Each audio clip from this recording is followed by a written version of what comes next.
This Film is Lit, the podcast where we finally settle the score on one simple question. Is the book really better than the movie?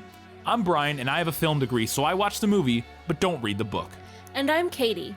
I have an English degree, so I do things the right way and read the book before we watch the movie. So prepare to be wowed by our expertise and charm as we dissect all of your favorite film adaptations and decide if the silver screen or the written word did it better.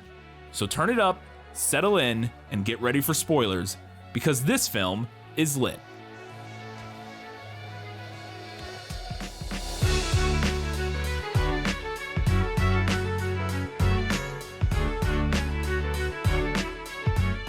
It's only a piece of rope, Philip. An ordinary household article. Why hide it? It's rope, and this film is lit.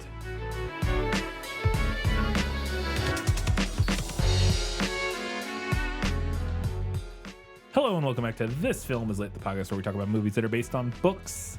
Today we're talking about 1948's Rope by Mr. Alfred Hitchcock. Sir Alfred Hitchcock? I think he was knighted. Seems like the kind of guy who would have been knighted. I think he was knighted. Talking about Rope, Katie, I think we have every one of our segments, don't we? I think we do, yeah. All right. Well, let's then get right into it and start first with Let Me Sum Up. Let me explain. No, there is too much. Let me sum up. So you have a note here that some of the characters' names are different. Yeah, I just wanted to give a note right off the top that some of the character names were changed between the play and the movie. For simplicity's sake, I'm just going to use the movie character names because everybody has like a direct correlation. If it's relevant, I'll bring up the difference in names, but other than that, I don't really think it makes that much of a difference. Fair enough. Here we go. Here is a summary sourced from Wikipedia for the film specifically. Two brilliant young aesthetes, Brandon Shaw and Philip Morgan, strangle to death their former classmate from prep school, David Kintley, in their Manhattan penthouse apartment. They commit the crime as an intellectual exercise. They want to prove their superiority by committing the perfect murder.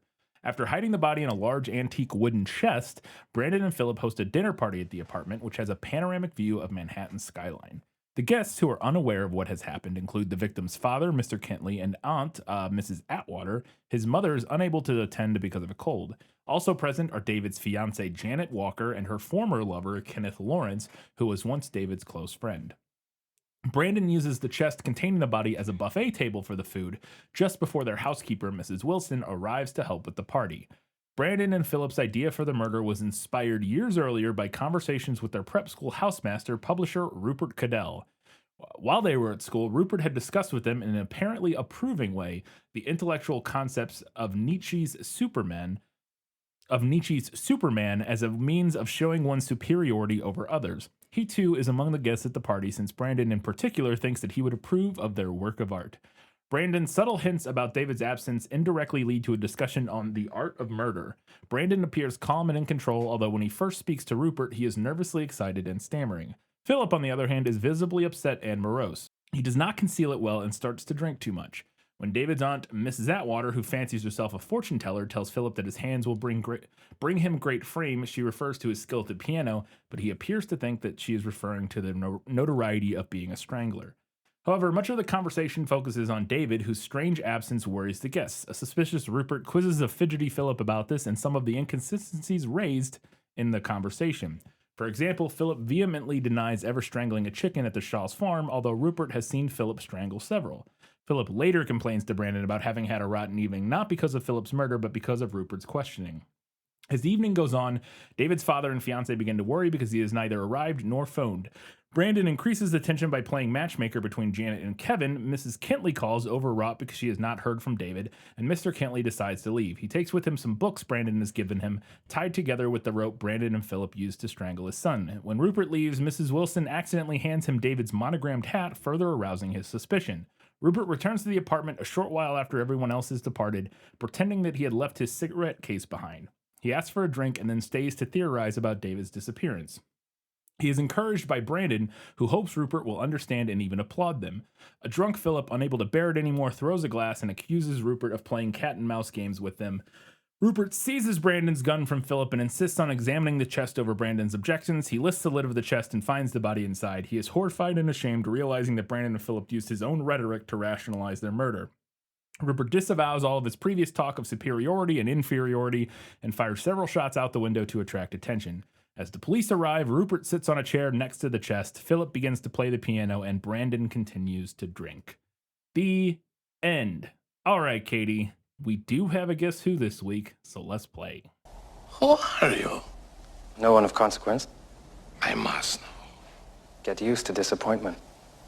Okay? All right, so I think you'll get all of these. I think they'll be pretty easy. It's not a huge cast of characters. I don't know, you say that, but there's a bunch of guys that are all vaguely similar. Um, But we'll see. but I wanted to include them because this is a play, and it is a modern play, which means that it has a lot of stage direction and character direction in it, because that was, like how if you read Shakespeare, there's not a whole lot of like character description or stage direction, Right. but with modern theater, it was very in vogue to put a lot of stuff into your play. So we have some pretty detailed character descriptions, and I think they're kind of funny. All right. Character is tall, finely athletically built, and blonde. He is quietly and expensively dressed with a double-breasted waistcoat, which shows his sturdiness off to the best advantage, and perfectly creased trousers, not turned up at the end, and about 19 inches in width. His hands are large, and his build is that of a boxer, not the football player or the runner. He has clever blue eyes, a fine mouth and nose, and a rich, competent, and really easy voice. Okay, so the person that this most applies to, I think, would be Brandon, except my issue is that Brandon is not blonde in the film. He has dark hair. Everything else about this, though, would strike me as Brandon. Brandon's bigger than Philip in the film. He looks more athletic. Philip's kind of smaller and mousier, I guess, for lack of a better term. He does have like a very competent, easy voice. He's very kind of smoozy and stuff. And the rest of that, nothing really stands apart. They're all wearing suits, so like I don't know. Again, the biggest issue is that the blonde thing doesn't really fit him. It would fit Kenneth, who's like the other guy that's there, or the victim, David. They're both blonde. Nobody else is. I'm gonna say this is Brandon. It is Brandon. Okay. Character is slim, not so tall as other character, expensively and ornately dressed in a dark blue suit with a 4-pocket waistcoat. He wears a diamond ring. He is dark, a Spaniard. He is enormously courteous, something between dancing master and stage villain. He speaks English perfectly. To those who know him fairly well, and are not subject to Anglo-Saxon prejudices, he seems a thoroughly good sort. See, I imagine this is Philip because it says is slim and not as tall as, and I assume they're referring to Brandon because they're the two like leads of this play. But nothing else about the rest of this remotely feels like Philip to me at all. Like he's not really dark. I don't think he's a Spaniard in the film. He doesn't have a diamond ring. He's not particularly darkly complexioned. He has dark hair, I guess, but I wouldn't say his skin is particularly like, dark compared to any of the other, like he's not swarthy or whatever term, if that's the right term. Enormously courteous, maybe, but something between dancing master and stage villain feels not remotely accurate to Philip at all. He speaks English. Again, he seems to be just an American in the film. Seems a thoroughly good sort, maybe. I'm going to say it's Philip based purely on slim and not as tall as, I assume that's Brandon. So I'm going to say Philip. It is Philip. Yeah. But it's nothing. It's I don't think it's nothing really like anything him, like the and Philip in the I film. was kind of cracking up at like the kind of pseudo like early century like stereotyping coming off of this. Like it's not racist necessarily, but but kind it's of. kind of like okay. Yeah, it's like a weird. This is weird. Yeah. All right, moving on. The character is very young, fair, simple, good-looking, shy, foolish, and good. He has no ideas whatsoever. He still thinks that nightclubs are dens of delight, but that there is probably one girl in the world for him whom he will one day find. That's David. Would be my guess. The victim.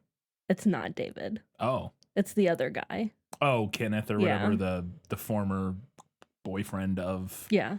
the girl that's okay. That I could see that because they're very similar. To me, that's just like the victim description. Like that just reads like I am describing the victim of a murder. Mm-hmm. So that's why okay. But yeah, I can see that. I really lost it when I got to he has no ideas whatsoever. Yeah. Okay.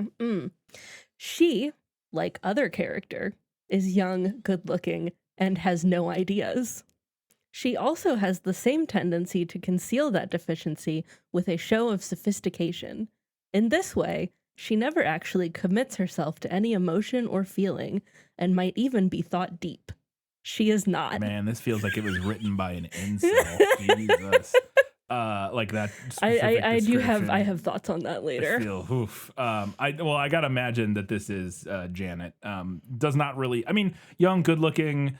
Really the only physical description here. Yeah. That I guess applies because the Janet in the film is young and good looking, but like the rest of that is not remotely. I would not say her character in the film has no ideas and is like kind of faking her. You know. Yeah, faking her being deep by being sophisticated or what, you know what I mean? I don't think that applies to her. She seems to be like an actually intelligent person. Like an interesting hallmark of modern theater is that they are like less physical descriptions and more like notes to the actors. Like, here's how you should be playing this character. Right. Here's what her background is. Yeah, which makes perfect sense for a play. Like this is the kind of things you tell an actor like how to kind of get around their character for sure. Character is a decidedly pleasant old man, slightly bent, old for his years, with clear gray eyes, slow-moving, utterly harmless, gentle, and a little listless. His listlessness and gentleness, however, derive not alone from a natural kindliness, but also from the fact that he has been in a position of total authority throughout the greater part of his life and has had no need to assert himself. Old for his years, clear gray eyes, slow moving and utterly harmless, gentle and a little listless. I gotta imagine that doesn't really feel like Rupert to me. The utterly harmless, slow moving, gentle and a little listless does not, unless he's a completely different character. Although the only thing that does is, but also from the fact that he has a position of total authority throughout the greater part of his life, because we know that Rupert was like a headmaster or something. Yeah. He was some sort of like, you know, he was a teacher of some sort, but at like a boarding school to where he was like had like more a rich authority. boy prep school. Yeah, had more authority over the students than a normal teacher would. It was the implication I got from the film, at least. But the rest of that, I don't think really describes him. So I'm going to say that this would be Mr. Kentley, Yes, or the father of the victim. Yes. Yeah. She is tallish, plainly dressed, has been widowed long, is very plain. About 50. Reiterate We gotta really hammer it Very home plain. so that we know she's plain. She hardly ever opens her mouth, her sole means of expression being a sudden, broad, affable smirk. I'm going to guess that this would be the aunt. It is, yeah. Yeah. I guess it could be the lady, the servant, whatever, the maid or whatever. Yeah, the housekeeper. Housekeeper, yeah. But didn't really strike me as her. All right, last one. He is of medium height and about 29. He's a little foppish in dress and appearance, and this impression is increased by the very exquisite walking stick, which he carries indoors as well as out. He is lame in his right leg. I mean, very little to go on here, and 29 is very much younger than I would have imagined Rupert to be based on his character in the film and like what his background is, being like their teacher and stuff. But the lame in his right leg and the walking stick does not appear in the film, but to me that just screams professor who was in the war. And that feels accurate to Rupert. So I'm going to say this is Rupert. It is Rupert. Yeah. Yeah. That one, yeah. So most of those were fairly easy. Like I said, I think that one could have gone either way because it did, but would that make sense? Because it literally in the movie, the point is that they're very similar, like characters. All right, I think I got 5 out of 6. 1, 2, 3. Yeah, you only 4, missed 5, one. 6 out of 7. Look at Nice. that. I have quite a few questions. Let's get into them. Was that in the book? Gaston, may I have my book, please? How can you read this? There's no pictures. Well, some people use their imagination. So the film opens up. We open up on the street for the credits. The opening credits were outside the apartment. Then we hear a scream, and we like a garbled scream, and we cut inside directly to the scene of Brandon and Phillip strangling David, the victim. Immediately, it's like the first thing after the credits, and again, nothing is we're just watching a street on the credits. And I wanted to know if the play opened on the murder, because I thought that was interesting. I say interesting. I have thoughts about it, but we'll get into it. But I wanted to know if that's how the play started. That is not how the play starts. The play opens moments, we assume moments, after the murder, with the victim already in the chest. Okay. And I actually prefer the play's version of this. I thought that cutting directly to them, like very clearly fake strangling a guy, was a little cheesy. And I also liked the creepy tension of not knowing what's going on at first. I would agree with that entirely. I think it's the weakest part of the whole movie. Yeah. Because it looks so It fake. looks so fake. Like it's so goofy. He just kind of like slumps his head over. And they're like, and he's like holding, and the way they're doing it, it feels so like not how you would strangle it. Like, I don't know. Yeah. There's like it's just like this weird, it looks like a play acting version of strangling a person in a way that I think takes away from the viscerality of what the play is doing overall. Because it's a really like upsetting and weird, like the whole situation is really kind of creepy and weird and strange, but like starting on such a overt, again, it borders on comical. It really scene. does. It kind of undercuts what you're going for. And I think they would have been better off if we had like heard the scream from outside and then cut into them closing the chest. Yeah. We would have gotten, and then the rest of everything played out the same way. Right. And then that puts us, the audience, kind of in the same boat as the rest of the party goers. I mean, we have a little bit more knowledge than they do.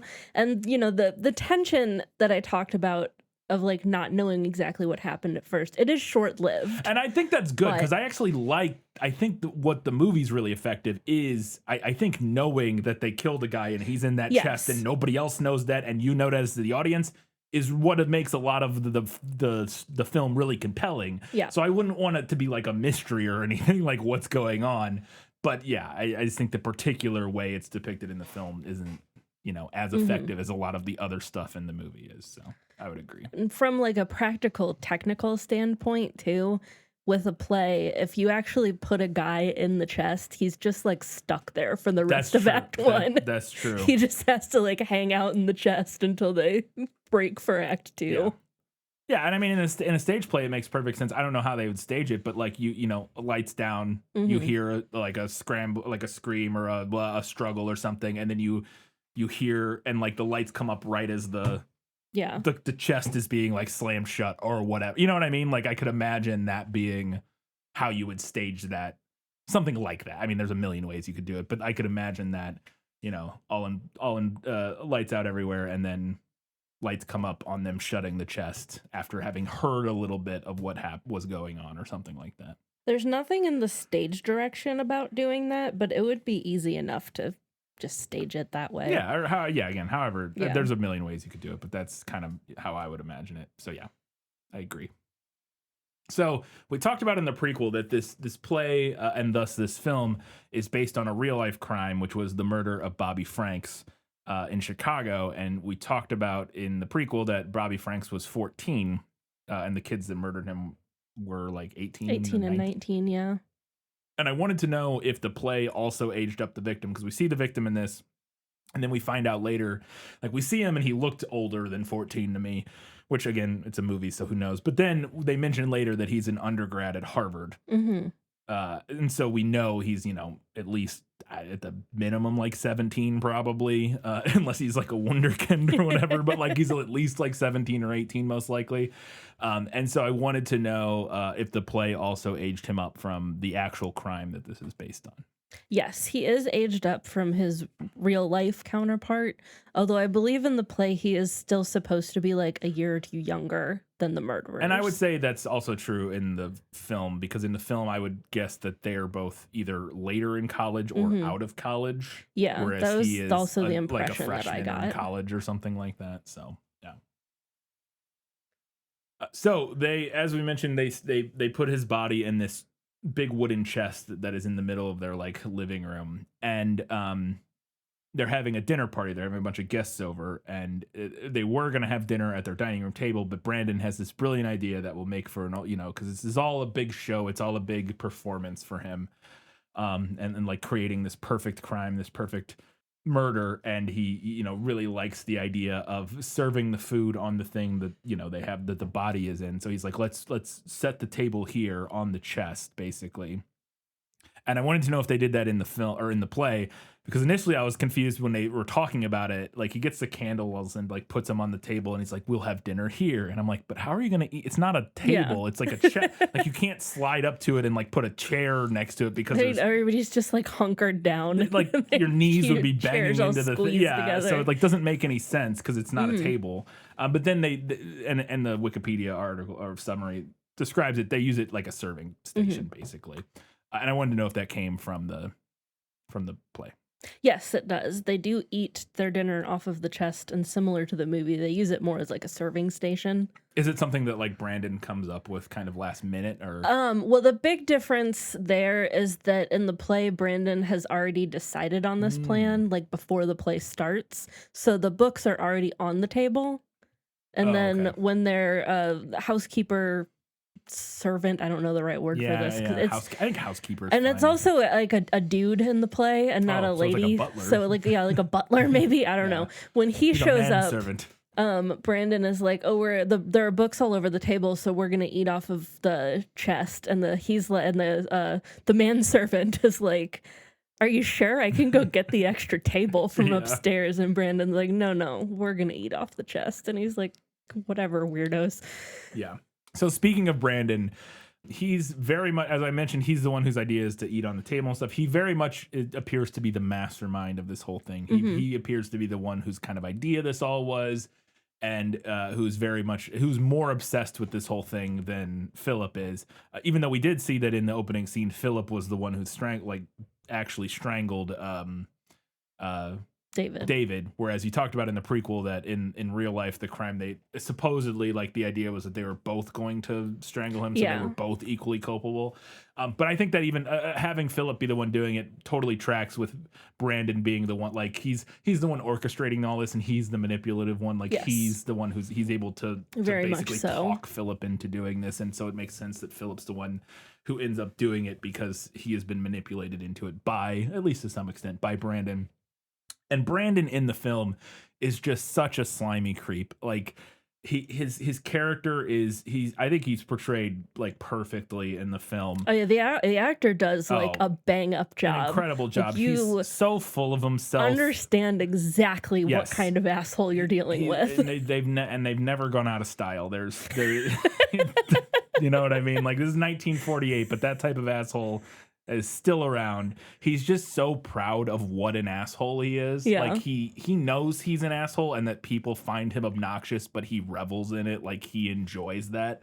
And he's the worst. And I wanted to know if his character felt accurate to the play. Definitely accurate to the play. I hated Brandon before he even uttered a word reading this, just based on his character description. I read a very truncated version in Guess Who, but like okay. his character description goes on and on and on, just detailing what a smarmy, horrid asshole he is. Yes.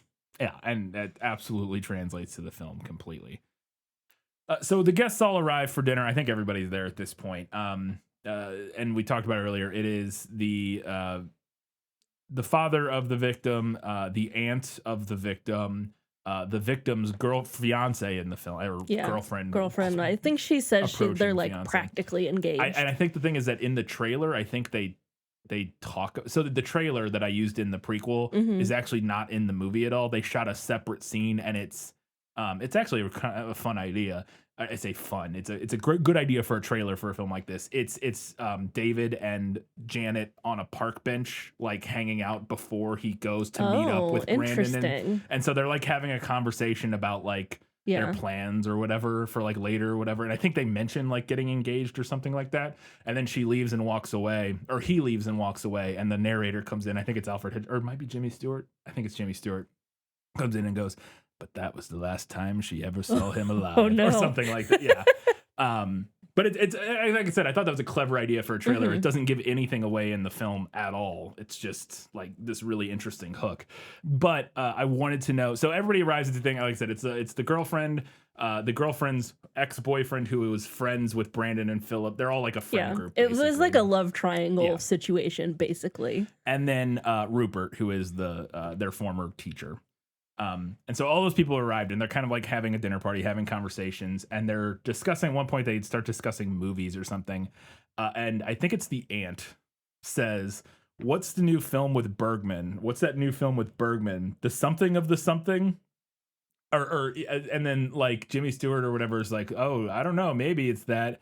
And she goes, "No, not that. That was the other one. This one was just plain something." Like, and she's trying to, and I just thought it was it's like a funny exchange where they're trying to remember the names of these movies, but they just keep saying something Mhm. over and over again. I want to know if that came from the movie or the play. Not directly, but there is like a similar exchange where they're discussing recent movies. Let me see. Rupert, I once went to the pictures and saw Mary Pickford.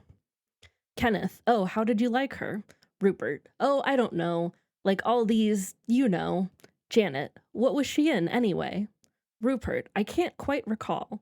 The something something, I think. Or something like that. Something very like it, anyway. Janet, I don't believe you ever went. Yeah. That's pretty close. It's Yeah. definitely a reference to that for sure. So as I talked about, this is a dinner party. So they're eating dinner again off the chest with David's body in it, and there's this great exchange that I absolutely love. That again just immediately helps bring even into sharper relief exactly the kind of asshole Brandon is, and that everybody there knows what kind of asshole he is. At one point, I think the aunt or somebody says like, "Oh, I don't eat chicken," or something. Like they're looking at the food, like, "Oh, I don't eat chicken," or somebody doesn't eat chicken. And Janet says aloud, kind of to the room, "I've never heard of somebody who doesn't eat chicken. Have you, Brandon?" And before he can even respond, she goes, "Oh, you probably have." Because like she as soon as she says it, she knows like, oh, he's gonna be like fucking obnoxious Yeah. and be like, Smartest guy in the yeah, room. exactly. He's gonna be like, "Well, actually, yes, I know 3 people that don't eat chicken because of blah." Like when I met the blah of like he's just gonna be super obnoxious, and he always has he has to know everything and be the smartest person in the room. And I thought that was a great line, great exchange. I say exchange, I think that's completely one sided, but I wanted to know if it came from the play. So that exchange about chicken is not from the play, or at least I don't recall there being anything similar to that in the play. So then we get into like the main, I don't know, it's maybe like the main scene in the film prior to like the climax, Yeah. I would say. This is like this is where they discuss like the morality, like what's going on in the film. And they start discussing the art of murder. I think Brandon brings it up, and they're talking about killing and like morality and all this sort of stuff. And Rupert starts discussing the art of murder and how he thinks that superior humans should be allowed to kill inferior humans. And Brandon like very excitedly joins in because this is like what he wanted to talk about. Because again, this is the whole thing, which is why they plan the perfect murders based on this kind of philosophy and this Nietzschean superhuman kind of thing. And I wanted to know if this conversation came from the play, because it's kind of like the explicit, I don't want to say thesis statement, but it's the setup for the rejection of the thesis statement later. Like it's the villain's proposal of the thesis, and then the film undercuts that later. But Yeah. So there is like a similar-ish scene where Rupert talks about approving of murder, but it's less about Nietzsche and like superiority and the Superman thing, and more about the fact that Rupert was in the Great War and witnessed murder on such a monstrous scale that he's now like kind of blasé about it. yeah, There are so many people that I would so willingly murder, particularly the members of my own family, that it would be positively disingenuous to say that I don't approve of murder. Furthermore, I have already committed murder myself. It is all simply a question of scale. You, my friends, have paradoxically a horror of murder on a small scale, a veneration for it on a large scale. There is a difference between what we call murder and war. One gentleman murders another in a back alleyway in London for, let us say, since you have suggested it, the gold fillings in his teeth, and all society shrieks out for revenge upon the miscreant. They call that murder. But when the entire youth and manhood of a whole nation rises up to slaughter the entire youth and manhood of another, not even for the gold fillings in each other's teeth, then society condones and applauds the outrage and calls it war. So it's more that vibe. That is a much more, I don't want to say believable. That's like a much more like realistic philosophical discussion that I can imagine like a professor having. Yes. Whereas what we get in the movie, he's like, no, murder's fine if you're a superior being. I still don't mind the movie's version. I think it works because it leads more into why, it more like directly leads into what Brandon and Phillip did and like their justification for it of thinking they're superior beings. And it leads to an interesting outcome ultimately. But one of the things about this scene that I think is really interesting, and we'll get more into it, is that the Mr. Kentley, who's there, starts kind of pushing back against it. And he basically is pushing back on like, you don't really believe this, like, because Jimmy Stewart's like, oh yeah, and the superior man it's moral for a superior person to kill an inferior person because morals don't apply in the same way to superior beings as they, or like whatever. Essentially, is kind of the gist of what he's saying, and Mr. Kentley like can't just figure out if he's being serious or not, like if he actually believes this or if he's just kind of like proposing it as like a, like a fun like thought experiment or whatever. But I think it works still in that regard. Like it makes it interesting because academics do engage in that sort of thing. That sort of like academics do be engaging. They engage in sort of, thought experiments that aren't necessarily things they like actually believe or hold as like values, but kind of propose in a way that like you can't tell if they believe it or not, as sort of like an academic experiment or whatever, or a thought experiment or to kind of further engaging conversation. That's a thing obnoxious people do. Like it's a thing that happens. So it's not like it's completely unrealistic, but the version of what you read in the book to me is something that would be much more in line that I would expect somebody to actually say at a dinner party, trying to be edgy or trying to like kind of push the limits of civil conversation without, because the version in the film kind of just goes a little bit beyond that, where you would like, I've never been around some. You've made it weird. Yeah, you've gone even a step further than like, no, like it's one thing, like if I'm at a dinner party, I'm like, actually, I think cannibalism totally defensible. Like, because you can make that argument and you can play that in a fun way that like you can get into like a fun debate and be like, well, what if like the person died of natural causes and before they died at the end of their long happy life they were like, yeah, actually I'd totally eat me, that's fine. Like at that point, is there anything wrong with cannibalism in that regard? Like I don't know, like whatever. But the movie takes it to an extra layer where he's like, it's just that extra level of like insane and unhinged to like, whoa, we're actually as superior beings, we're allowed to murder. Like, I don't know. All of that aside, I thought it still worked fine in the movie, but the plays version I think feels a little more grounded and realistic. Yes, I guess, if that makes sense. Right in line for 1929 as well. Yeah. Well, and post-war. And to be fair, this is right in line for post-Second World War. Yeah. Because they do bring up Hitler. Yeah. But So now Brandon does later try to use Rupert's words in the play, like similarly, to try and get him to like accept what they've done. But he doesn't like excitedly jump in this moment in the play and like kind of give himself away. Yeah.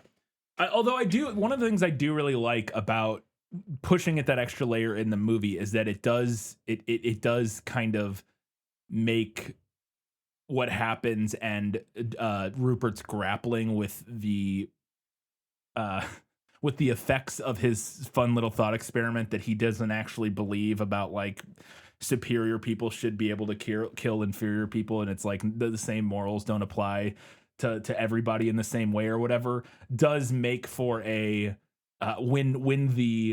because it's an utterly insane thing to think, especially after World War II. We're fresh off World War II here, as Mr. Kentley points out. You know, who else who thought that? Fucking Hitler, you weirdos. It does make it. I think it makes for a better like rug pull for Rupert. Yeah, because like it makes for a better rug pull in the sense of like, what did you think saying insane shit like that was going to lead? Like in the book, it's like, okay, what you're saying is it like a true thing? Like it's like an actual true, like difficult philosophical thing to kind of grapple with, that like on a large scale, society is actually kind of fine with murder if done in the right way in certain capacities and all this sort of thing. And like approaching that from a philosophical level, that's like an actually defensible thing to kind of discuss and talk about. But just being like, actually superior people should be allowed to kill inferior people is like, even as a thought experiment, is just like an insane thought. Like, what are we doing here? And so the fact that he's able to forced to then grapple with that at the end of this, I think is like a better message.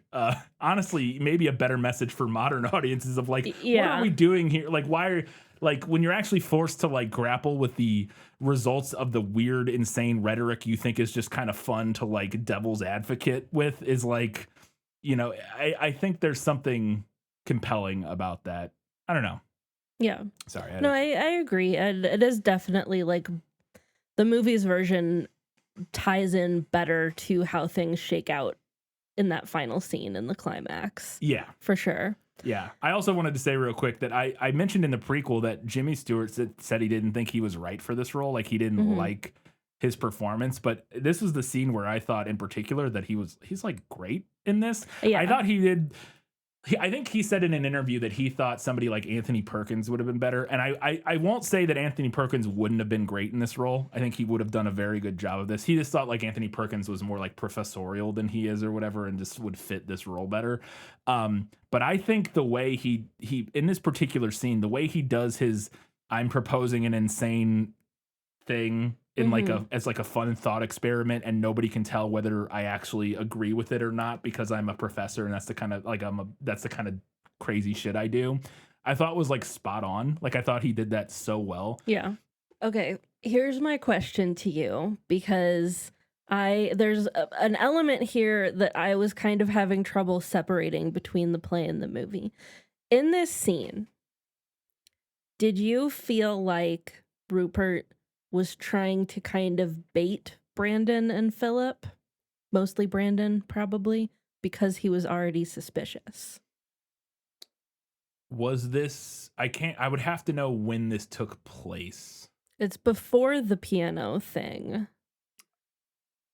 I would say no. I don't think he would have been remotely suspicious enough at this point in the evening to like have gotten to the point where he thought like they might have killed David or something. Like I don't think we're far enough along in his suspicion arc of the evening to be where he would be like doing this as like a ploy or a trap or something like that. I was interested to ask you that because I initially kind of interpreted it that way, because in the play or the book? in the movie. Or in the movie. In the movie, I initially kind of like was like, well, maybe that's what he's trying to do. Oh. Because in the play, Rupert comes in already suspicious. And we'll get to why later on in my notes. Okay. Well, then in that case, in the film, I would say no. I think he's just doing a purely like, he's the kind of guy who goes to dinner parties and likes to stir things up by talking about ridiculous. Like he also, similar to Brandon, he's older and he's better about it, and he's able to dial it in a way that Brandon isn't.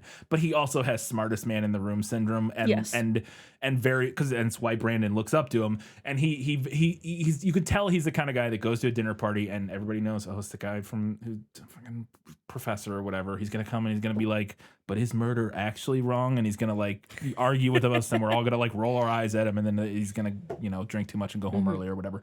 And so I think he's doing that. He's just being that kind of person who just likes to mix things up at a dinner party for his own intellectual amusement, not because he's like suspicious of them. Because again, in the film, I did not get the inclination that at this point in the evening he was really suspicious. There was things that maybe and again, I can't remember if this is before, because the main big first thing, which I think actually is right before this, is the thing where Philip is like, oh, I never strangled chickens or whatever. Yeah. I think was right before this scene potentially, which is like the first big moment because, and I had a note about it later. We cut. It's one of the first. I think it's if it's not the first, it's one of the first times in the movie where we get a hard cut. We talked about in the prequel. A lot of this movie is long, continuous takes, and even from take to take, a lot of those are disguised to look like a continuous take. Even when there are cuts, they hide them by like panning the camera past a person or something like that. But there are several just hard cuts in the film where we just cut from one shot to a different shot and then continue from there. And there is one very distinct moment where it happens that I really loved, and I think it might be right before this scene where they're talking about like strangling chickens, and Philip is like, or Brandon says, "Oh, Philip used to strangle chickens on the farm," and Philip like freaks out. He's like, "No, I didn't." He like screams and gets like really upset. And we get the hard cut right there, and the camera cuts right to Jimmy Stewart like looking at him, and it holds on him for like 30 seconds, and he's just kind of like appraising him and like has like a half smirk on his face, like what's the deal? Like what's going on here? That being said, I still don't think there's enough of anything else for him to have thought like they murdered David, because I don't think even at this point people are really worried about where David is. They're just like, oh, he's not here yet. That's kind of strange. I'm sure he'll be here at some, you know what I mean? Like there really isn't that much suspicion or worry about anything yet, to where I would think that he's employing like a crafty trap to try to like put them on edge. Definitely later in the evening. I just don't know if this one is. This one just feels more like him again being an obnoxious party guest.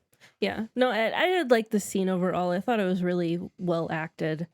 Couldn't quite shake the feeling that Hitchcock was trying to really spell it out for moviegoers, but it is what it is. There's a little bit of dialogue here and there throughout the film that's a little on the nose and a little arch, but overall, I think it works.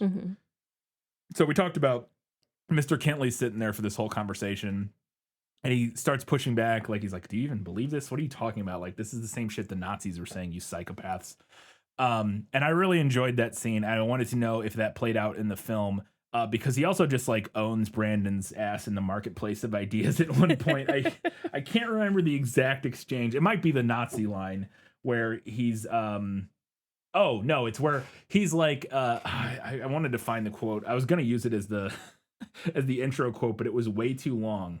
The few are those men, this is Brandon. The few are those men of such intellect and cultural superiority that they're above the traditional moral concepts. Good and evil, right and wrong, were invented for the ordinary average man, the inferior man, because he needs them. Mr. Kentley, then obviously you agree with Nietzsche and his theory of the Superman.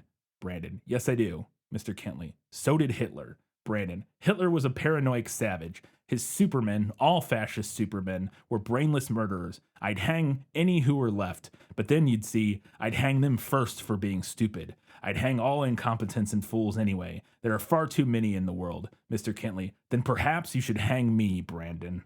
Which I thought was great. I thought he nailed him to the wall there. But I love that exchange, and I wanted to know if it came from the book, like that back and forth with Mr. Kentley and Brandon. It does not. Although it is kind of similarly unclear in the book, especially as Rupert continues on and keeps talking, like just how sincere he's being and how much he really believes these ideas. Janet kind of fills in for Mr. Kentley, refusing to believe that Rupert actually means what he's saying. Yeah. But her objections are played like far less seriously because she's a girl. Yeah, well, of course. I also really love in that exchange in the film because again, Brandon, you just know exactly the kind of asshole Brandon is. He's like an archetypal modern alt-right character, like Randian, like alt-right insane person. But the specific thing in there about where he's like, oh no, where he dismisses the Hitler comparison and goes, I would have all of those evil, like those idiot fascists, I would have hung them all first for being stupid. It feels so right out of modern day alt-right. Like there's a level of modern day alt-right sort of personality, like I guess personality is the right word, where they clearly approve of the things the Nazis did, but they criticize them for being bad at it or like not You know what I mean? Like being stupid, like they criticize Hitler, like they there's like this, like it's almost like a dog whistle, like a hidden layer where they can like openly criticize the Nazis and Hitler, but secretly really like the reason is because they didn't do good. They weren't as competent of fascists as these guys think they would be, if that makes sense. And I thought it was really compelling that this film had that kind of a character in it. Again, these kind of asshole has never gone out of style. They've existed forever. It's just, I think it's always fascinating watching a movie from 70 years ago or whatever and being like, oh yeah, God, shit never changes, huh? Sure doesn't. Yeah. I want to know, there's this great scene in the movie as we move on. Phillip plays piano. We find that out fairly early, and I think at least once or twice throughout the film, we see him play piano. But in one particular scene, there's this great exchange where he's playing piano, and Rupert comes over. And at this point, Rupert has gotten more and more suspicious. And he's getting quite suspicious now of what's going on. And he starts grilling Phillip about where David is. It's like asking him these questions, and Phillip is playing piano. And it's getting more and more, his piano playing, which also another thing I love in the movie, all the music is diegetic, I believe, other than the credits, the opening credits music. Everything else in the film is diegetic, which means anything you hear in the film takes place in the world of the film. And he's like playing piano, and it's getting more and more hectic and messy as he's going. And Rupert is like questioning him, so he's getting more nervous. But then Rupert also has this metronome that he picks up, and he starts like increasing the tempo on it, so it's clicking faster and faster as he's grilling him. Like he'll ask him a question and it's like clicking, and he's like, and Phillip answers, and then he picks it up and he like plays with it, and it's like going fast. And I just thought it was a brilliant scene. And he's like slowly increasing the speed of this metronome as Phillip is getting more and more nervous. And I thought it played out wonderfully, especially for something that is all one take. Like it's not edit, you know what I mean? There's not, you don't get the benefit of the edit in this, because this scene could be done very compellingly by increasing the speed of the cuts and add it, you know what I mean? Like if this were a traditionally shot film or TV show or whatever, a lot of this would be done traditionally in the edit, whereas this, it all just has to play out in real time. And I thought it was fantastic, and I wanted to know if that exchange with the piano and all of that came from the play. So Phillip does play the piano once in the play, but this specific scene is not in the play. I also thought it was really great, very off-putting, very compelling to watch. And just, this was one of the moments, and there's a lot of this throughout the movie. And again, I completely we talked about in the prequel that Jimmy Stewart specifically was like, it was a fun film to try, but it didn't work. I completely I think the film works brilliantly as these like and he was specifically referencing the long takes and like the single take things is like, I don't know if it worked. It was like sure, it was fun for Hitchcock to try it, but I don't think it was any good or whatever.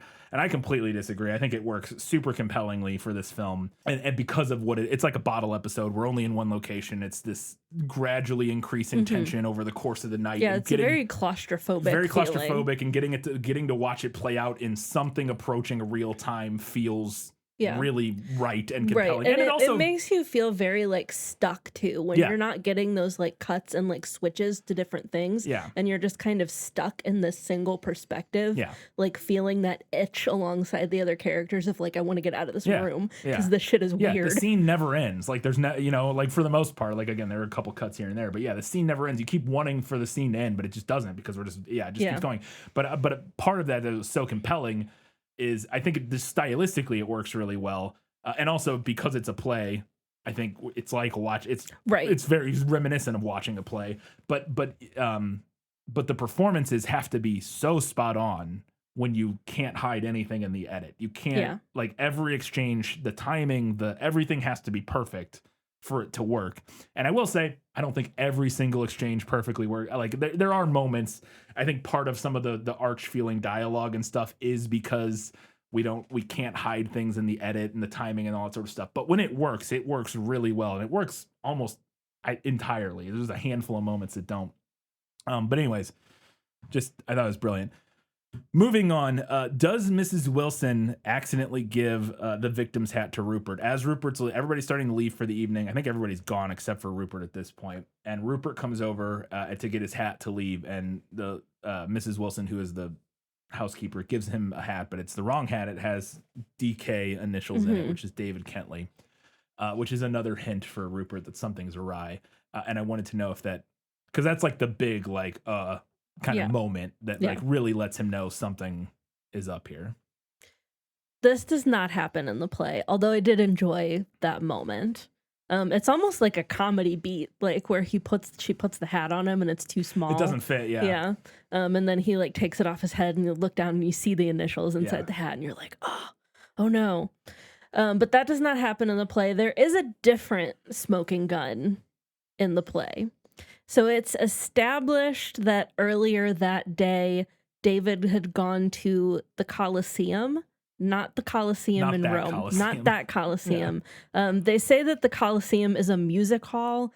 I am unclear on whether it's like a specific music hall. This is set in London in the play, or if that's just another name for I don't know. It's probably a specific one. But so they established earlier that he had gone to the Colosseum earlier that day. And then shortly after hiding the body, Brandon and Phillip find his ticket from the Colosseum on the floor of their apartment, which Phillip then hides in his pocket. And once everyone else is there and they're like having their dinner party, the subject comes up and it's established again that David had been planning to go to the Colosseum that day. But in that conversation, Phillip denies ever having been to the Colosseum. He's like, oh, I've never been there. However, Rupert then notices the ticket poking out of Philip's pocket. So that's like clues him in to the fact that further to the fact that something is amiss. There you go. The London Coliseum is the largest theater in London's West End. We go. Which is their Broadway. The West End is where all the it's their version of Broadway, and it's the know what the West End is. I'm just making. We have an audience, Katie.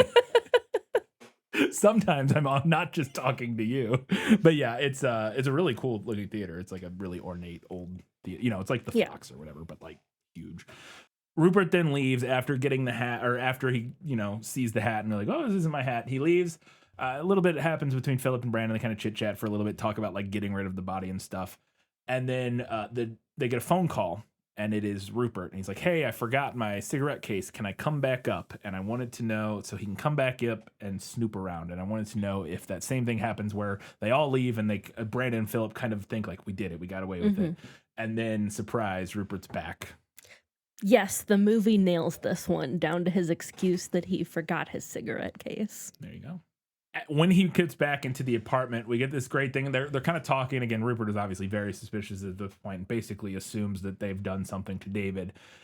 And I think Brandon basically is like, well, if something had happened, how would you do it, or what would you have done, or something like that. And we get this big long scene where Rupert kind of describes if he were committing this crime, what we would have done, and the camera slowly moves around the whole room as he talks through each stage of like arriving, and we come through the front door and then like blah, blah, blah. And I thought it was a really cool, compelling thing where we're not watching anything happen. It's just the camera moving through these empty spaces where all of these events took place earlier, as he describes almost identically, we would imagine, what did happen. And I wanted to know if that sequence, obviously the camera moving around wouldn't be in the thing, but Rupert describing how he would have done it, and kind of like echoing what actually did happen earlier in the evening. No, that does not happen in the play. Okay.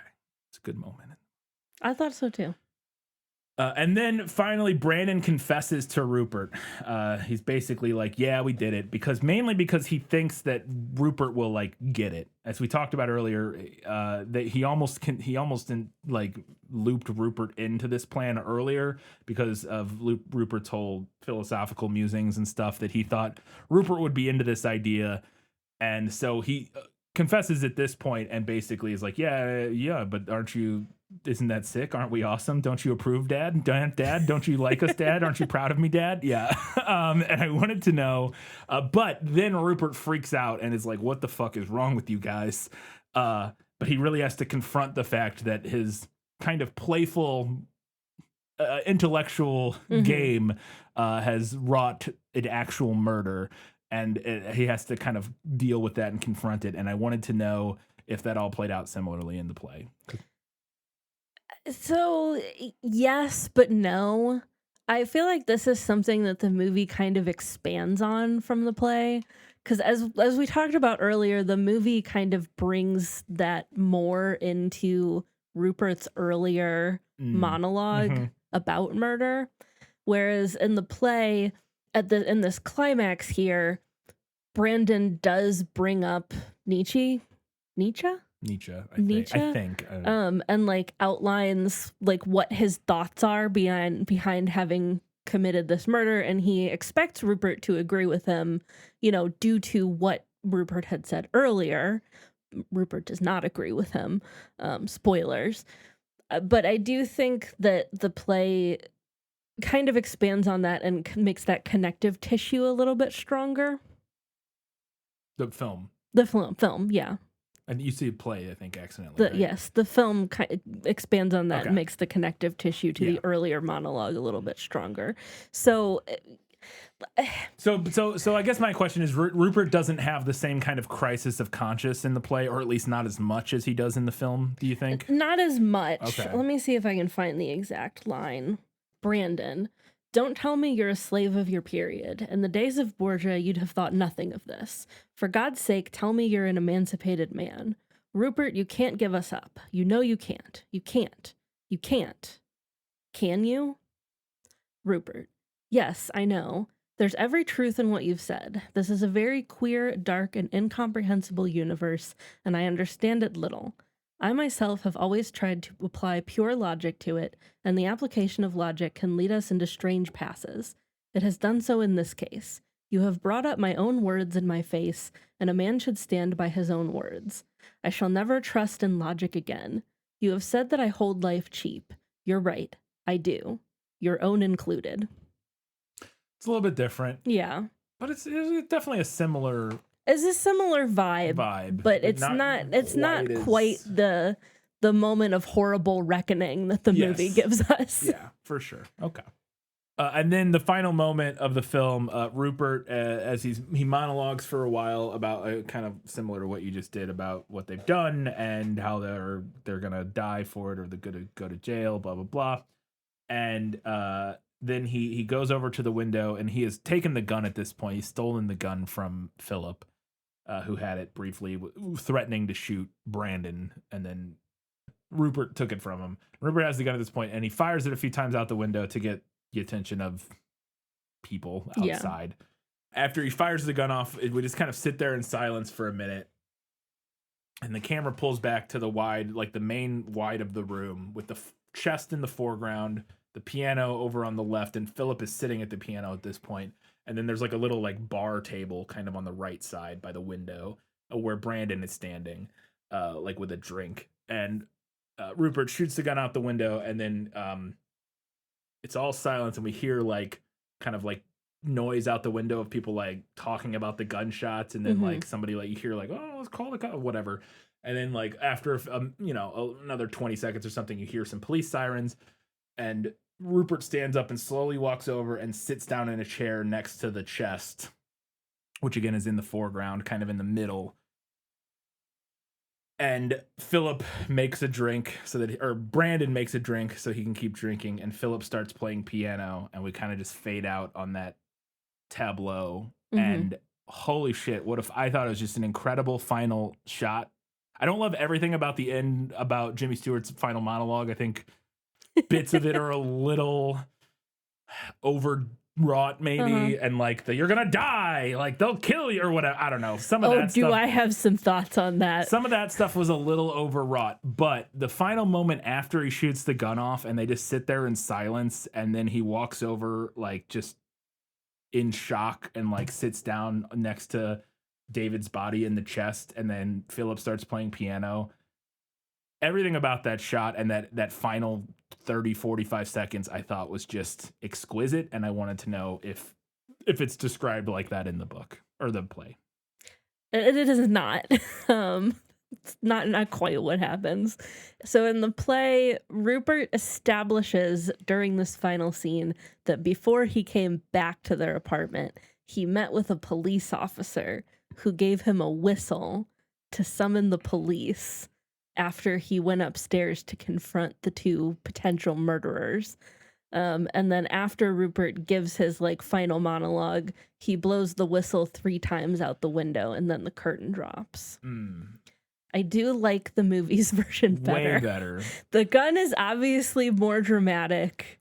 And it's just the whole thing with the whistle and the police would have been it's a little contrived. It's contrived and convoluted, and we had to like. Also, I feel like a police officer just would have been like, "Okay, I'll just come up and or like I'll wait out. it." Like if you need, like if we were gonna do the thing where like we need you to like get them to confess or something, like he would wait like outside on the like landing or whatever. Yeah. But yeah, so the gun is obviously more dramatic, although you should never just shoot a gun out into the air. That's very dangerous.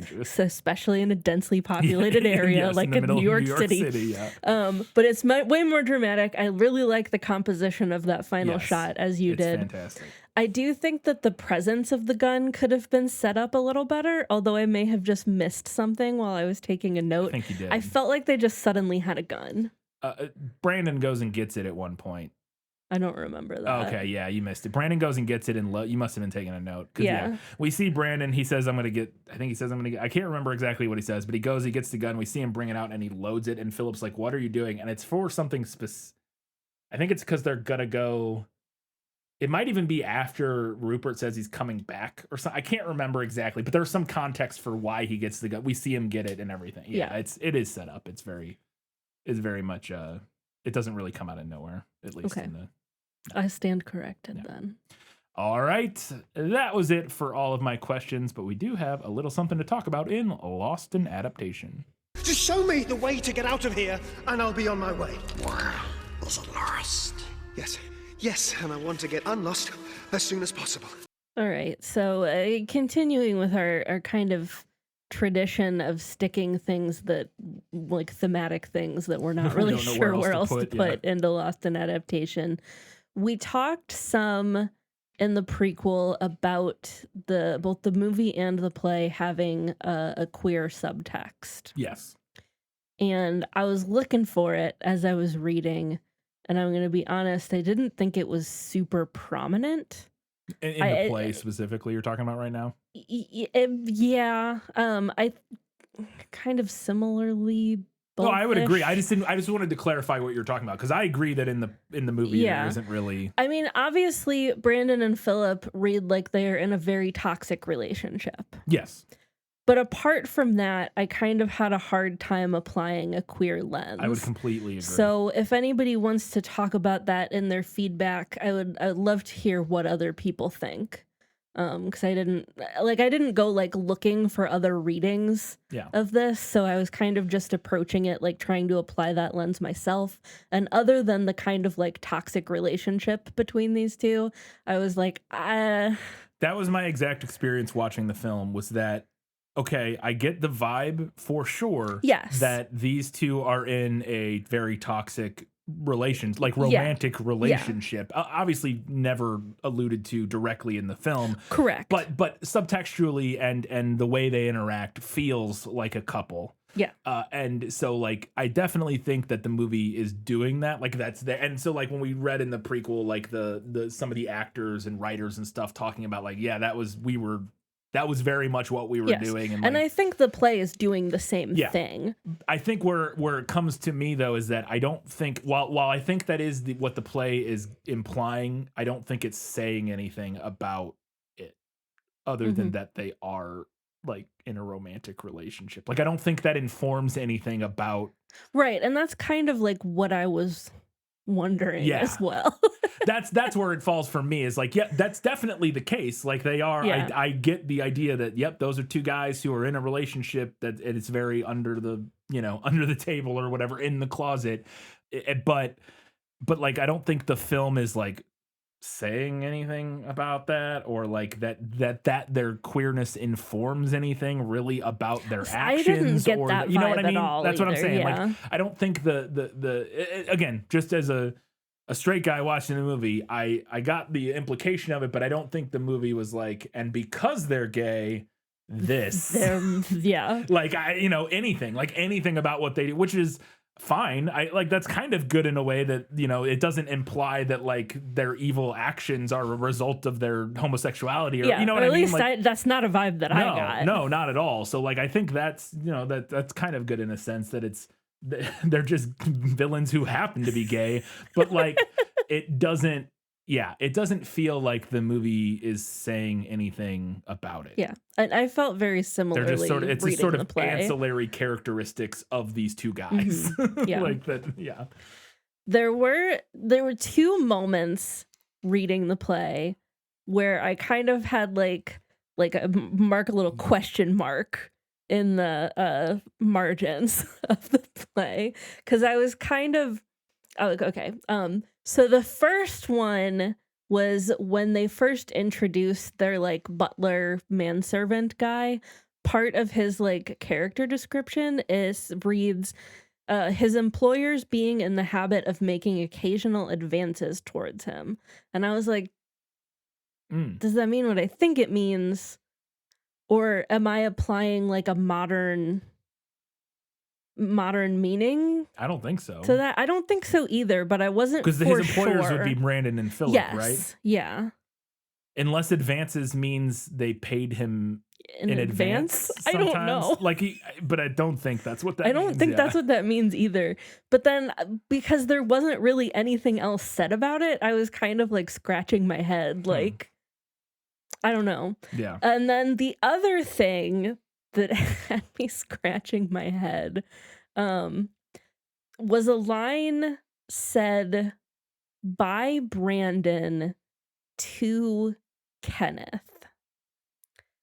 And they're like chit-chatting, and I'm gonna say a slur. I'll just prepare you for it. And Brandon says like something about like, oh, you're a grown-up now or something like that. And he says, nothing like the little boy who used to fag for me at school. And I was like, good Lord, Brits, what? Because Well, but I see- know the British use Yeah. that word in multiple ways. Well, and normally the way they normally use it is for a cigarette. Yes. Yeah. So I was like, good Lord, what on earth does that mean in this context? Yeah. Because I don't know. I don't know if the time period Yeah. changes. I don't know if the Britishness changes that. Yeah. I was like, is the homosexuality really that much in the text? Yeah, because I mean, if But that's it's like just that one moment. yeah, I don't know. I don't know. Somebody explain this Yeah, to me. if you know the context of the time period and the Britishness of it all, then let us know if those sentences maybe are not as Like, am I overtly- interpreting these correctly or incorrectly? Yeah. And I truly do not know. Are they overt references to their homosexuality, or are they kind of, do they have another meaning? Yeah. That, Or are they that or you're are they yeah. just from 1929, or maybe they're just British? Yeah. I don't really know. I mean, the context of the second one doesn't seem like the cigarette meaning would make any sense. Yeah. Like, nothing like the little boy who used to for me. It's like, I don't understand what that would mean. How that Maybe would be he if you were may- using cigarette there. Maybe he made him roll his cigarettes. Yeah, maybe. I don't Maybe. know. I don't know. I don't know. I don't know. All right. If you know, please let us know, because we are lost. I am the one lost in Yeah, there you go. adaptation at this time. Fantastic. All right. It's time to find out what Katie thought was better in the book. You like to read? Oh, yes. I love to read. What do you like to read? Everything. There is a storm going on in the background of this play throughout the whole thing, which is like, yeah, maybe a little like maudlin, but you know, it's fun. It's Yeah. a little spooky. The crew gets to use the thunder sheet. That's Yeah, fun. That's fun. I will say I'm glad they didn't do that in the movie, because we talked about in the prequel the what was that called, the skybox thing, Yeah. the background, because they have this big huge like wide window, like Mhm. like it almost looks like, you know, the smoking part of a Wendy's from the 90s. Yes. The atrium. The atrium, yes, exactly. The place in a Wendy's you could smoke in the 90s. We're just dating ourselves yeah. here. The atrium, they have like a little atrium window that's like really wide, so you can see like all of Manhattan out the skyline. And I talked about in the prequel that this is like the biggest skybox ever, and it's got a specific name that I can't remember. I said it in the prequel. cyclorama, Something like that, yeah. But like it's like one of the most biggest and most complicated ones they ever made, where you get like there's lights and there's smoke, like Yeah, and coming out like of the clouds chimneys, move and the clouds are made out of spun glass and they move them around, and the sun sets over the course of the thing. And if it had just been a storm the whole time, I think that would have been kind of boring. Whereas the time over the you get to see the passage of time out the window over the course of the evening, and it's really interesting. But I will say though, it could have been kind of cool if at like the very end during the climax there had been like storm clouds starting to build. And we had gotten some like little flashes of lightning. I think that would have maybe been even more modeling than it just being the whole time. Like that's maybe a little too. But I get what you're saying. I think it could have worked. I think it could have worked. Yeah, for sure. But I'm happy that the crew of this show gets to use the Thunder Sheet. Yeah. Well, and for a play, I don't think you could do the same thing. Like this thing they did in the movie with that background would be way harder to do in a play. Like that was a very involved situation with like lots of lights and effects and all this sort of thing. Whereas just doing a storm the whole time out the window. You could do something similar in like an expensive production. Yes. But I don't know if it would have been as, probably would not have looked as cool. Yeah. I talked earlier about the whole thing with the Coliseum ticket. I do think that was a little clunky. I thought what the movie does with the hat was just like a little smoother. Mm-hmm. But I really liked the tension that built from the prolonged presence of the ticket on stage, as well as the way that that tension like kind of ratchets up once Rupert takes it. Because at one point, Rupert like sees it sticking out of Philip's pocket and he like pickpockets him and like takes the ticket, and like Philip has no idea that Rupert now has this piece of evidence. Yeah. There's a specific line in one of Rupert's final monologues that kind of made me chuckle. He's talking about like the hour of the evening, and he says, "The hour when jaded London theater audiences are settling down in the darkness to the last acts of plays." And I was like, ooh, how meta. Because it occurs in the last act of this play. And my final thing, my biggest disappointment on a thing that did not make it from the play to the movie, is Rupert's secret sword. He has a sword. Oh, a sword staff? Yeah, he has a sword. In his staff? You talked about in his like cane thing. Yeah. He has a Lucius Malfoy sword. Yeah, that's a real thing though. Like, were things, Yeah. I'll just read a little bit. They were actually fairly prominent in the like turn of the century and early 20th century.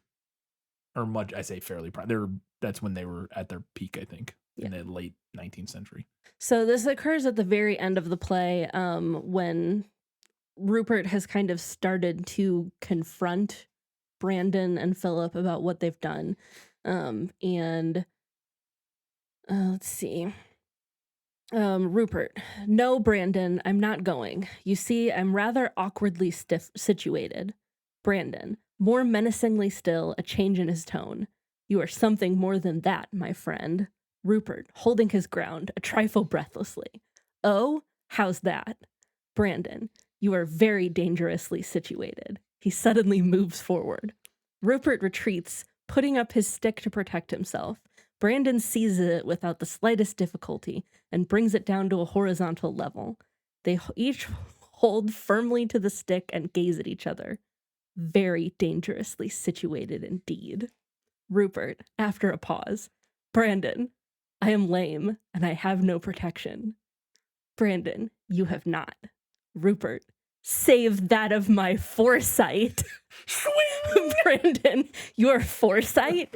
Rupert pulls on the handle of the stick and withdraws a blade from it, revealing it as a sword stick. There is a flash of steel. Brandon is left with the empty wooden sheath in his hand. Fantastic. What an incredible moment. Great moment. I loved it. Yeah, we love it. We love a dramatic secret sword reveal. How could we not? I also really enjoyed "Save that of my foresight." Save that of my foresight. Swing. Yeah, that's great. All right, time to find out what Katie thought was better in the movie. My life has taught me one lesson, Hugo, and not the one I thought it would. Happy endings only happen in the movies. Early on, I really liked the little detail of Brandon's hand shaking when he's sipping his champagne. Mhm. Like when they pour that first Mhm. bottle of champagne to celebrate their murder. Yeah. And I thought it was really interesting that it could be like perverse excitement. Yeah, like adrenaline Yeah. still, yeah. Or it could be that he's not really as like cool, calm, collected as Right. he wants to appear in this moment. I thought that having the rope hanging out of the chest, like Mhm. having it make appearances on stage, quote unquote, was an interesting addition because we don't really see it in the play.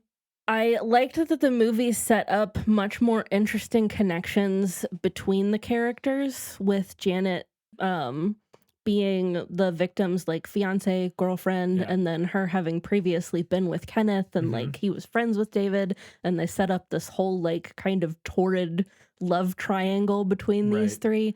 The play does not do that Hmm. at all. And I thought that was a way more interesting addition for the movie. Yeah. I liked having the aunt walk in and immediately mistake Philip for David, or Kenneth for David. I don't really remember which it was. Kenneth for David. Kenneth, but I thought that was like an intro, like a fun like moment. Yeah. She was also far more interesting in the movie. She basically does not talk. Yeah, In the you read her play. character Yeah. description that she doesn't say anything. Yes. Like overall, I thought the movie made way better use of its secondary characters. Mhm. Like while I was reading the play, I kept asking myself, what is the point of this character or that character? Mm. Like, why are they here? This was especially true of the Anne character. She had literally like 2 lines Yeah. in this play. I did not have that issue with the movie. It was very clear that everyone was invited with like a twisted purpose in mind. Yes. Kind of reminded me of like an Agatha Christie Yeah, sort of story. for sure. And the trailer plays out that way. Mhm. Part of the trailer, they introduce the cast of characters at one point, Yeah. and you like see them all, and it's like it's like Mr. Kintley, the father of the victim, like the voiceover. Yeah, it's good. Yeah, so the aunt way more fun in the movie. I liked her her astrology thing that she kept bringing up, Yes. like, Yeah. oh, the Capricorn, Yeah. Yeah. the goat. And I thought that Janet was a far more interesting character. Her name is Layla in the play, and I really did not enjoy her characterization at all in the play. It felt very misogynistic. She just seemed like that was what I said from reading the Yeah. character description. Yeah. like really silly and kind of vapid, and there was not much else going on there. Yeah. And I felt like we found out so much more about Janet, Oh, even yeah. though she's not like a particularly important or pivotal character. No, but she's compelling in her Yeah, brief she's time on compelling. screen, Like and we she, find out like what she does and like what she wants to be doing. Well, and and she, I think most importantly, in a way that's really kind of interesting and fun, is that she knows exactly who Brandon is, and, Yes, and is yeah. able to like go.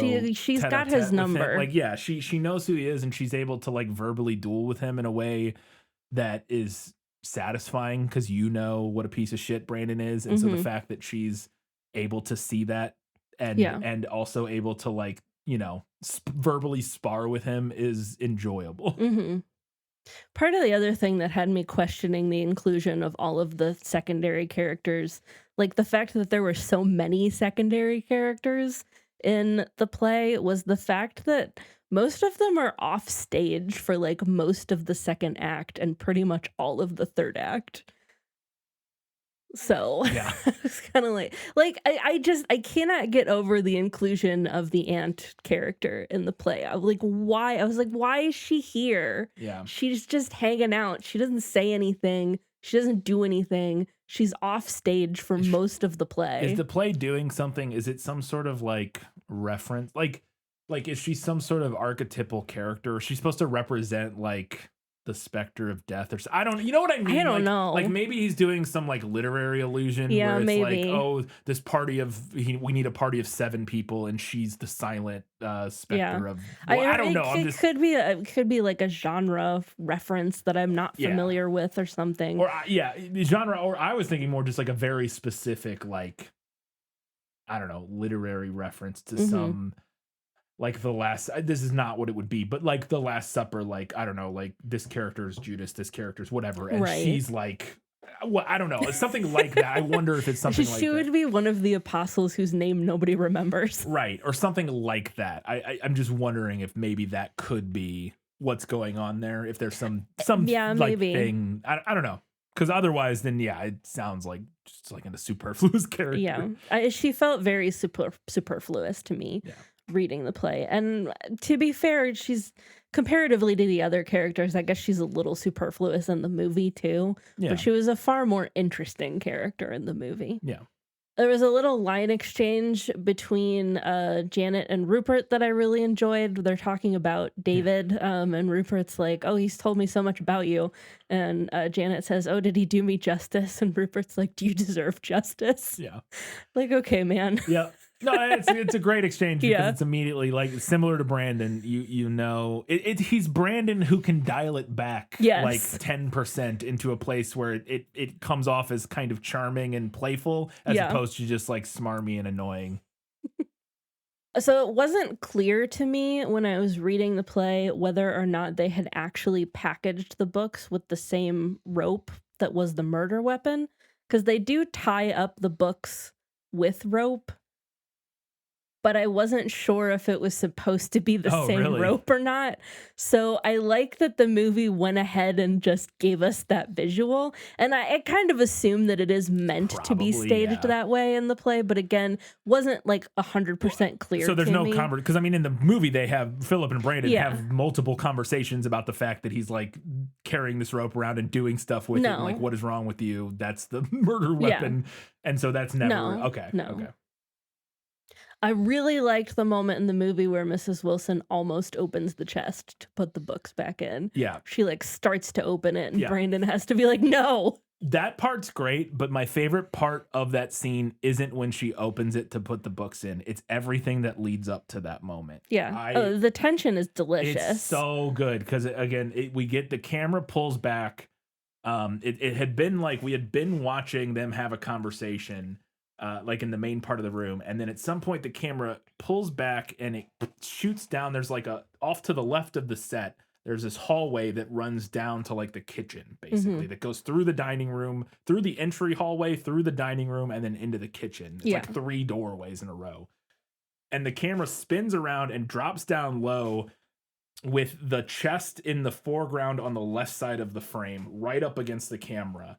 And then the hallway directly kind of like dead center frame, all the way shooting down into the kitchen, with the chest in focus, like right in front of the camera.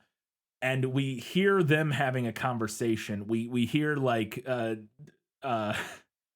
Rupert and them and all, they're like having a conversation just off camera. We can see like Rupert's leg or something in the camera shot, but they're having a conversation just off camera. And the camera just holds there while we're listening to them have that conversation. And we watch Mrs. Wilson walk back and forth from the kitchen like 3 times, taking more and more stuff off the top of the table. And you know what she's doing.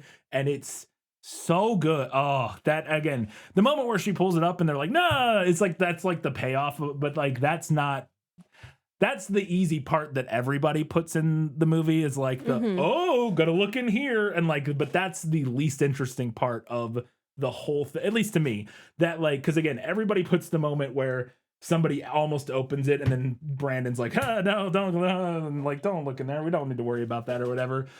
But that building of the tension for like 45 seconds and just the way that they linger and let us with them out of, we're listening to the conversation, but they're not on camera. And we're just watching it feels so pointless, but you know exactly it's the most important thing happening in the entire room. And it's so good. I thought it was brilliant. All right. My last note here is a thing that does not happen in the movie. And it is a thing that I did not understand in the play. So I mentioned earlier that Rupert comes into this party already suspicious. And the reason that he's already suspicious is that he tried to telephone their apartment earlier and nobody answered, but he says that he heard like hysterical noises, like he heard like screaming and like a scuffle and et cetera, et cetera. Oh, is But this the thing that This is the thing that Made makes him him suspicious that made him before he got suspicious there. before he Okay, got there. It okay. was like hearing these noises when he tried to call the apartment. But how could he have if no one answered the phone? It's an old phone thing. It's got to be. It's got to be an old phone thing. I was like, is this something obsolete about phones that I'm not understanding because I don't know anything about old phones? Yeah, I'm sure that's what it is. Or there's some implication maybe in the book or the play just didn't do a good job implying it that during the struggle they knocked the phone off the hook, so when he called it was already off the hook, so it just immediately answered. Yeah, maybe. Because I think that's a thing that could happen with phones back then, is that if it's not on the hook, like if it's not hung up, like in more modern phones, if it was off the hook and you called, you would just get a busy tone. Right, yes. I think it's possible that back then, if you called and it wasn't on the hook, it would just connect if nobody else was connected to it, if that makes sense. That does make sense. So maybe that's what Maybe happened. that's- I don't yeah. know. I'm just speculating but I'm sure it's just an old phone thing. Yeah, I'm it sure. was a 1929 question that I had. Yeah, old phones worked real weird. So I'm sure it was just a weird old phone thing. Would be my guess. But all right, let's go ahead and talk about a handful of things that the movie nailed. As I expected, practically perfect in every way. Philip is obviously like way more shaken up by everything that happens here than Brandon is. He doesn't want to turn on the lights. Just clearly more like shaken by this whole thing. When I talk about like the main kind of gimme, at least for me, that both the play and the movie do, which is the eating on the chest. Because to me, it makes way more sense to lay the books on top of the chest than to lay them out on the dining table. Because that's the excuse for eating on the chest, is that the books are on the dining table. That's what he says, yeah. But why wouldn't the books be on top of the chest? And I understand why not, but it bothers me that nobody ever points this out. They do in the movie. They do, because Philip comes, like, they're having I think it's Jimmy Stewart and maybe Mrs. Wilson or somebody are having a conversation, or Janet are having a conversation about how it's weird that they're eating in the living room, or like off of the chest in the living room. And Philip's like, well, the books and, actually this is more convenient because, so like the movie kind of does address that they think it's weird. No, then they think it's weird in the play too. But I'm saying specifically, like, why isn't anybody ever like, why didn't you put the books on top of the chest? Oh, because that would be my first question. Like, if I was like, why are we eating on top of the chest? And Brandon was like, well, because the books are on the table. I would then be like, why didn't you move the books to the chest? I think I would be like, if I were at a dinner party with a person that I was like, not like best friends with, but just like acquaintances with, which is kind of what most of these people like. They're friendly, but and somebody was like, "Oh, we're gonna put the food out here in the living room on this thing." I'd be like, and we're not gonna use the dining table. And they're like, "Oh, I got books on the table." I'd be like, "Okay." Like I would be like, that's fair. You know what I mean? I would be like, whatever. I don't sure. You know what I mean? I wouldn't. But I would still be wondering. I would be wondering, and I think Jimmy Stewart does. Like I think that they do. Like I think they do wonder about it. But yeah, that's. Well, at any rate, the movie nails this. Yeah. There is a mention in both the play and the movie that when Brandon would tell like spooky ghost stories when he was younger, that they always contained chests with corpses in them. Yeah. Janet at one point says like, oh, she's like joking. She's like, I think they've committed murder and it's simply chock full of rotting bones. Yeah. Like they're talking about what's in the chest. Yeah. Which I thought was kind of a funny moment. That also happens on page 30 of like a 90-page play, and I was like, I don't really know what to make of that. It seems a little early, but sure. And then the final line, I disliked the inclusion of the very last line in both play and the movie. So in the movie, Jimmy Stewart says, it's not what I'm going to do, Brandon. It's what society is going to do. I don't know what it will be, but I can guess and I can help. Should have stopped there. Yeah. Before going on to say, you're going to die, Brandon. Both of you. You're going to die. Yeah. And then very similarly, At the end of the play, his very last line spoken in the play, "It is not what I am doing, Brandon. It is what society is going to do. And what will happen to you at the hands of society, I am not in a position to tell you. That's its own business. But I can give you a pretty shrewd guess, I think." Should have stopped there. But then he goes on to say, "You're going to hang, you swine. Hang, both of you." Yeah. I No, just I agree. think That's just over. Yeah. it's one of those situations Less is more. better left hanging in the air unsaid. Yeah. It would have been far more profound to let the audience fill in that blank. the blank. Yeah, we know what you mean. We understand. We get it. It's not what I'm going to do, Brandon. It's what society is going to do. I don't know what that will be, but I can guess and I can help. Bang, bang, bang. And then, like, why you're going to die? It's like, okay. Yeah. Yeah, it does sound, it does feel almost more, it just doesn't, I completely agree. Yeah, it's like he becomes like he starts twirling a mustache at the end. You're going to die. Both of you. Yeah. All right, let's get to a few odds and ends before the final verdict.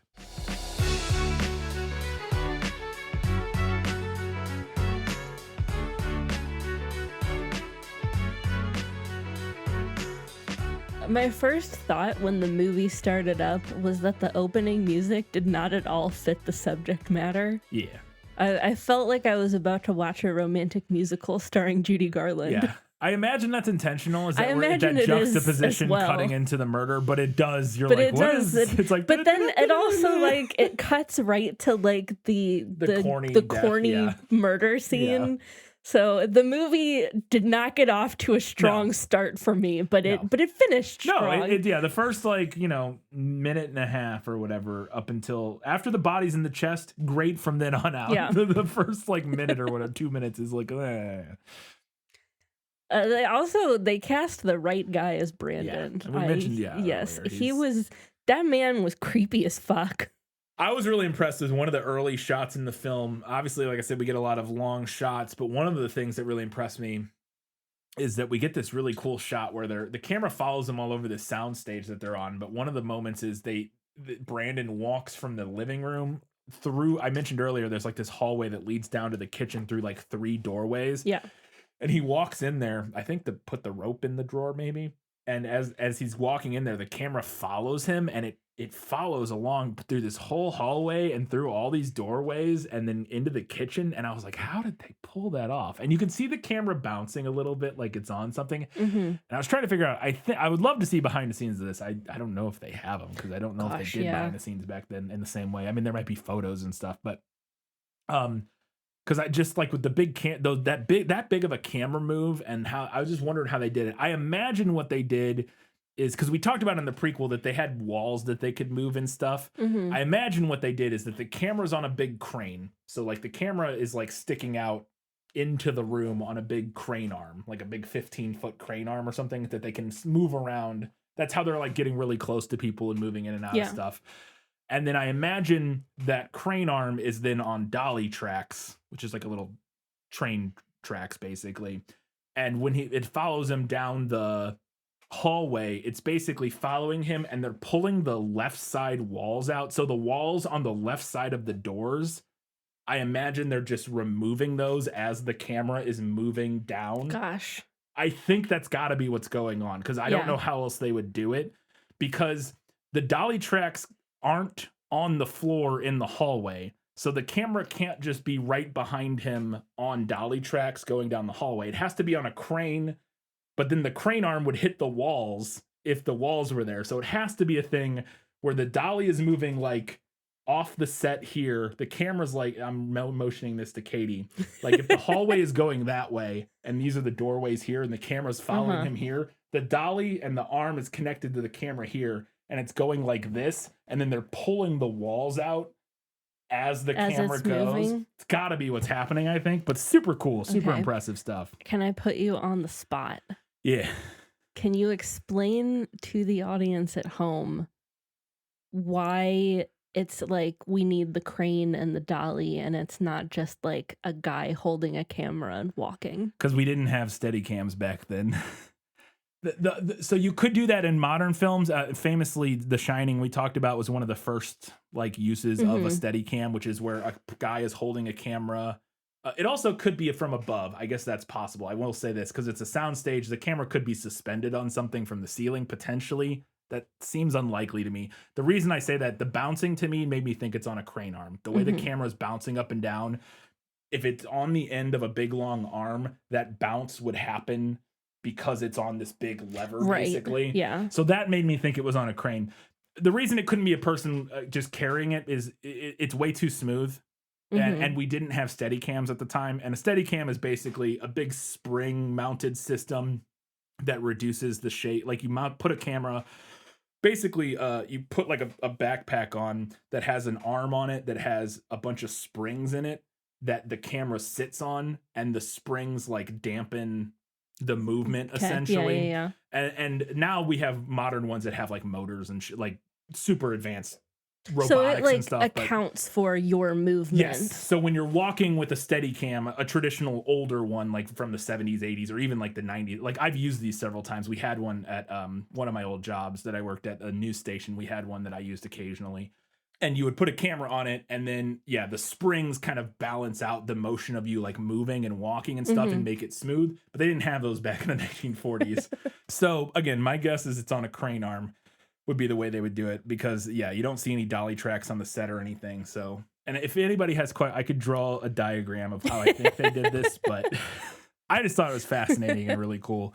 And I love, especially with old movies like that, trying to figure out how they did those kind of shots. It's always cool seeing really interesting, like creative shots like that. There's a famous shot from a movie where a camera moves like through a crowded like nightclub, and it pulls, I think it either pushes forward. Yeah, it pushes forward through a nightclub, and the way, but it's like going like through tables and stuff. And people were like, how in the world did they did that? And they literally just, as the camera got to the tables, they like pulled everything out of the way. Like as it was super interesting. They used to do crazy stuff because they didn't have like the kind of motorized cranes and steady cams and all that kind of stuff that we have these days. But they actually recreated that shot in The Last Jedi. So there's a shot in The Last Jedi where they, a camera like pushes across through on the casino world, like across all the casino tables, and that's a direct reference to that one specific scene from that nightclub, which was like a very famous. Anyways, just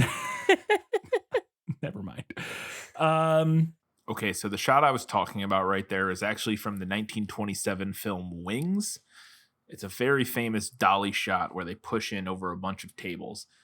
I thought I had saw somewhere that shot was achieved by basically doing a traditional dolly shot on like the ground, and that they were pulling the tables and stuff out of the way as they went. I just did some more research as I was editing this, and it looks like instead it was actually a hanging camera, like an inverted dolly shot, basically, where the camera is hanging from a rig on the ceiling. I'm not sure what the truth is. I think it was an inverted dolly shot hanging from the ceiling, but I feel like I'm going crazy because I could have swore that I saw like a very in-depth article at some point about how that shot was achieved via like moving everything out of the way as they went. So if you know what I'm talking, maybe it's a different shot that I was thinking of in reference to that. I don't know. If you know what I'm talking about, maybe it's something else. Please let me know, because I feel like I'm losing my mind. The actress who plays Janet in this, I thought was great. We talked about her character earlier and how I thought she was a good character, but I thought the actress herself did a really good job. And she was only ever in like 3 movies. Yeah. She was in quite a bit of TV shows, but she was like in 3 movies. And I was like, she's really good. Yeah, I thought she was really good too. Yeah. A moment that kind of made me laugh in this was at one point, Philip squeezes his champagne glass too hard because he's nervous, and it breaks, and he has like a big cut. He's like bleeding like profusely from his hand. And then like in the next scene, the aunt character is like, let me read your palms. And you like look at his hands and you can't really see a cut anywhere. He does have one like kind of on the side of his thumb, but it looked like a much larger cut in the scene right before that. Like he had blood everywhere and it looked like a big cut, and then there was like nothing. Again, I think there might be a little cut, but it's really hard to see it. It does look like a continuity error, whether or not it is. I talked about the cut to Jimmy Stewart right after Phillip's outburst where he's like, that's a lie. It's so good. I love that moment. Again, drawing our attention to a cut in that very specific moment where Rupert has this suspicion, and that like it pulls you instantly out of the movie, but it makes you refocus so quickly and realize that Rupert is suspicious. It's just, I think it's brilliant. Another thing that was kind of making me chuckle throughout as we were watching this is that I feel like you could do a recut of this movie where Brandon did all of this to get Kenneth and Janet back together. Absolutely. Because he really believes in those crazy kids. He really does. He wants them to, he believes they can get back together. He's like, well, you know what? I'm just gonna take this guy out. Yeah. Because I want you two to make it. The world's zaniest rom-com. And I thought it was really interesting that I feel like they very intentionally, apart from being very good, the actor who plays Brandon, I think actually looks quite a bit like Jimmy Stewart in a way that I thought was probably intentional. Yeah. Because he's again very clear that Brandon idolizes Rupert and is like, he's his hero. He looks up to him. He wants him to approve of this. He's the one who inspired him intellectually and philosophically, and he aspires to be like him. And so I think having them, that final scene where they're talking, it's towards the end of the movie, there's a scene where they're standing next to each other talking, and I thought it was really striking, like kind of how similar some of their features are, which I thought was a good choice. Yeah, it's a nice way to visually communicate that idea. Yeah. Before we wrap up, we wanted to remind you can do us a giant favor by heading over to Facebook, Twitter, Instagram, Goodreads, Threads, any of those places. Give us your feedback. We'd love to know what you had to say about Rope. Also, head over to Apple Podcasts, Spotify, any of those places. Drop us a 5-star rating. Write us a nice little review. That's all super helpful. If you really want to support us, head over to patreon.com/thisfilmislit. Support us there for a couple extra bucks a month. You get access to bonus content starting at the $5 a month level. We just put out an episode on The Last Duel, which I thought was really interesting. We discussed everything that goes on in The Last Duel. We will have a double 2-part. Well, it's going to be one episode, but we're covering 2 movies for our October episode. We're doing both of the Addams Family movies from the 90s, I guess. Right?